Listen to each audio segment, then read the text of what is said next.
In Spanish class, you'll learn phrases like sin embargo, no obstante, but we don't actually use this often.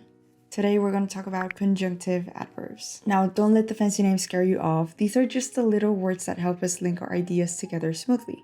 Think of words like however, therefore, or meanwhile. Now, these may sound like stiff, formal words that you find buried in a textbook or formal essays, but we have simple and informal versions of these that we actually use when talking or even texting with friends. So let's dive into this comparison of conjunctive adverbs your teacher might have taught you versus the ones we actually use.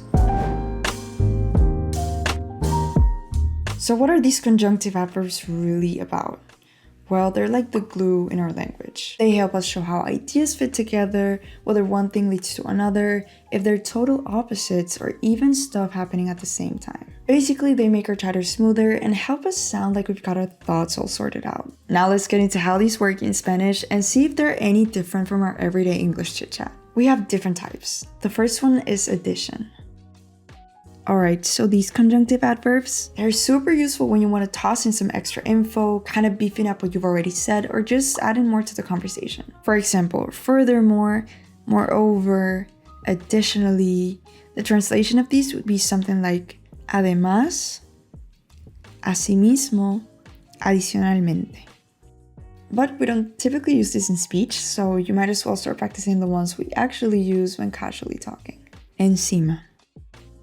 Encima. This word can be used in casual conversation to add more information, similar to saying on top of that. Ya tengo mucho trabajo. Y encima, mi jefe quiere que termine otro proyecto hoy. Aparte. Aparte. It's like saying besides in English. It's casual and commonly used in spoken Spanish. Me gusta mucho esta tienda. Aparte, siempre tienen descuentos. También. También. This simply means also or too, and it's very commonly used in both formal and informal settings. Voy a comprar pan. Ah, también necesito leche.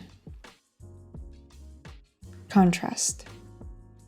These highlight differences or contradictions between two statements or ideas. Some of the formal ones are however, sin embargo, nevertheless, no obstante. On the other hand, por otro lado. Here are our day-to-day versions of that. Pero. You already know pero, a simple but. Quiero ir al cine, pero está lloviendo. But you can also add aún así to your vocab. Él sabía que le iban a decir que no, y aún así fue y preguntó. Effect or result. These are all about showing what happens next, like the result or the fallout from whatever went down. Therefore, por lo tanto, consequently, en consecuencia. Entonces is a pretty common one, so I'm sure you know it, but here's an example anyway. No hay más entradas para el concierto, entonces iremos al cine. Now some new ones. Así que. Así que. This is a very common and informal way to express the result of something. It's equivalent to so or therefore in English. Estaba cansado, así que me fui a dormir temprano. Por eso. Por eso. This translates directly to because of that, but sounds very casual. Llovió toda la noche. Por eso las calles están inundadas. Summary or conclusion. This one is used to conclude or sum up a discussion. In conclusion, en conclusión, in summary, en resumen, to sum up, para resumir. En resumen is actually not too formal, so you can use it and sound as casual as a native speaker. But here are some alternatives. Al final. Informal for in conclusion. Al final, lo importante es que estamos todos sanos. Para cortar el rollo.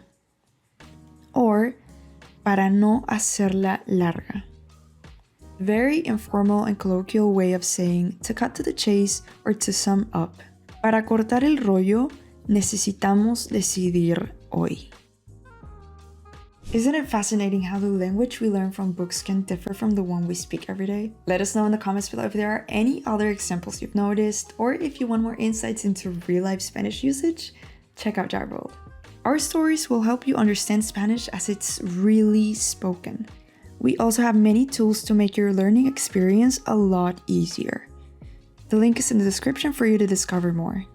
Thank you so much for tuning in. Don't forget to like, subscribe, and click the bell for more insightful content. See you in the next one.